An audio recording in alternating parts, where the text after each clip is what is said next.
Welcome to the sourdough trials. This week I make sourdough scones and of course the weekly bake. I fed my starter the previous night and left it out at room temperature to rise overnight. After stirring it down, I add 50 grams of starter to my bowl.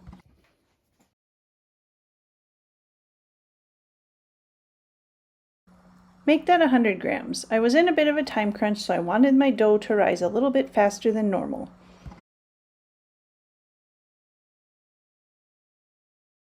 I add just over 365 grams of water,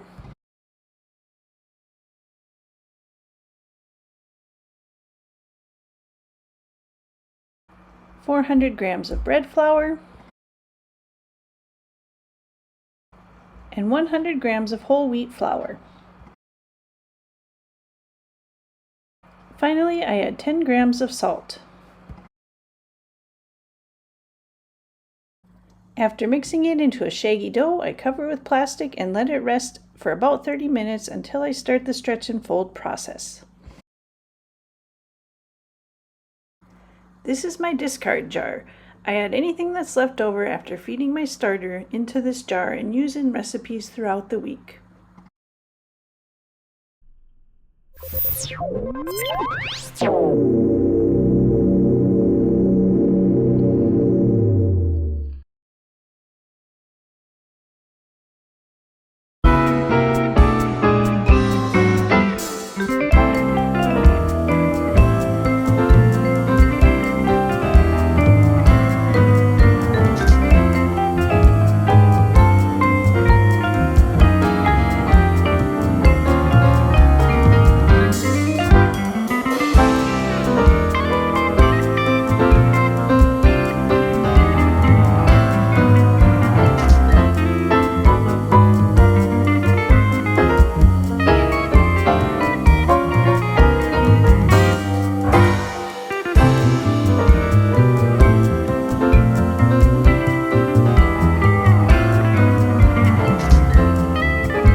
I see some big bubbles on the top that I need to pop.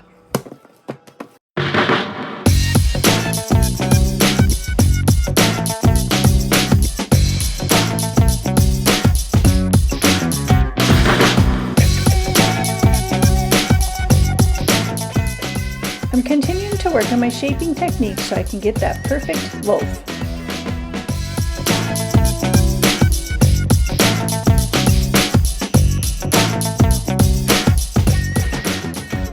A little bit of stitching and then I'll put it to rest for the night.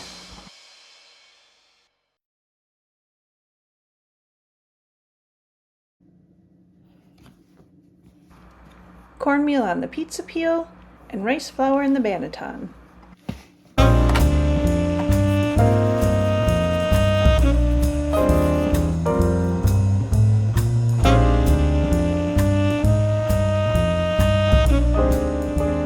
I'm in search of a bigger ear, so I'd be sure to score this at an angle.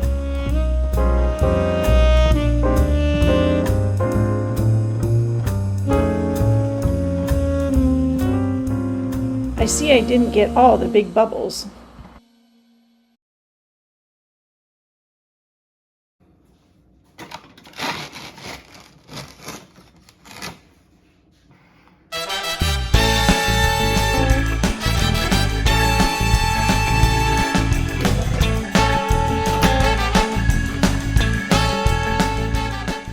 Successful ear. The ear is the ridge sticking up in the middle of the loaf.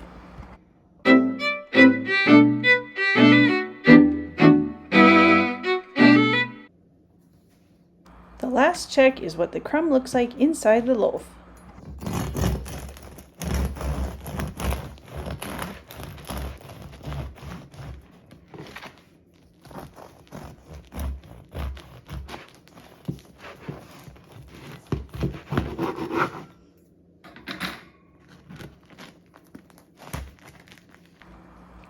This is a loaf that I'm at least 99% happy with.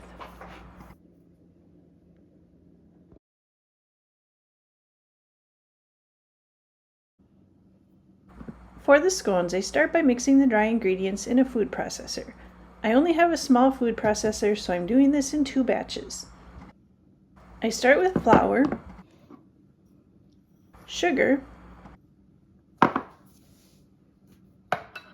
baking powder,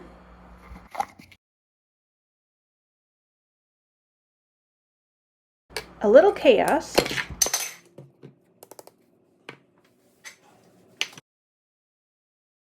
salt,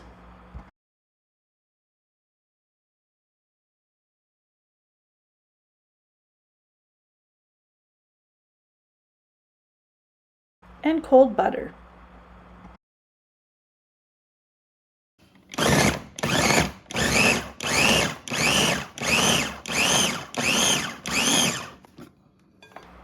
Look how fast that came together, about 5 seconds.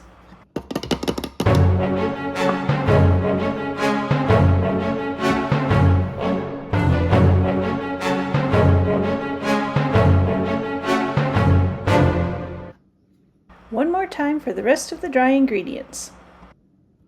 Hopefully without the chaos this time.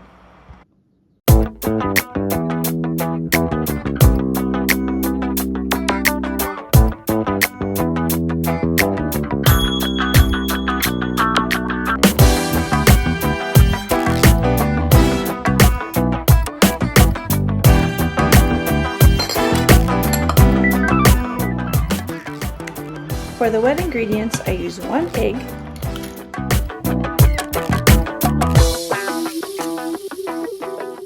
sourdough starter. You can use either active starter or discard,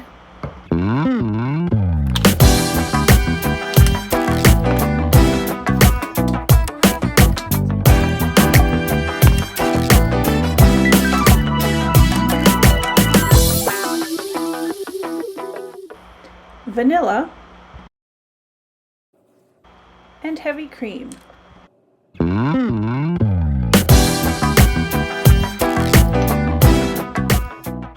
Add the zest of 1 lemon.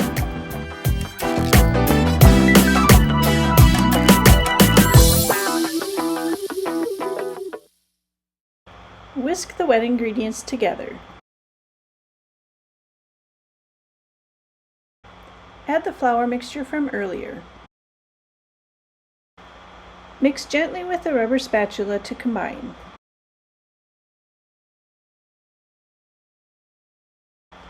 If the mixture seems too dry, add a drizzle more of the heavy cream.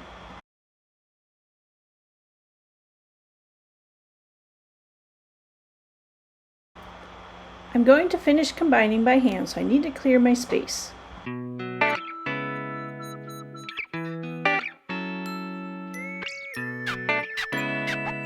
I spread flour on the cutting board and then put the dough on the board.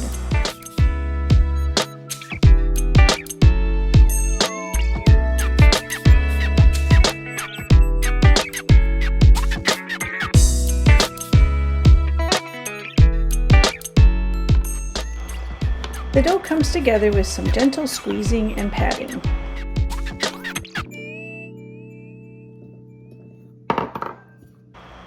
Then I carefully try to incorporate the blueberries.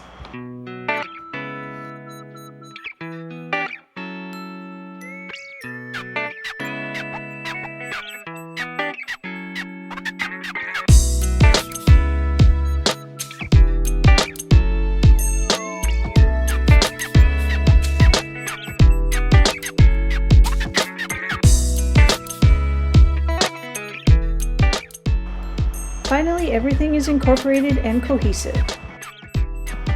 I cut the dough into 12 equal pieces. You can't see this though because I messed up on the recording. Click above to view the recipe for carrot cake scones. This is a mini scone pan that I got from King Arthur Baking. But this is what they look like when I had them in the pan. So when I thought I was turning my recording off, I was turning it on, and you can watch me clean up my space. If you're more patient than me, you should wait a little bit to take the scones out of the pan until they've had a chance to cool a bit. These scones can't be beat. They combine a delicious blueberry lemon flavor with the tender flakiness of a scone. Finishing them with sparkling sugar means a glaze is not necessary.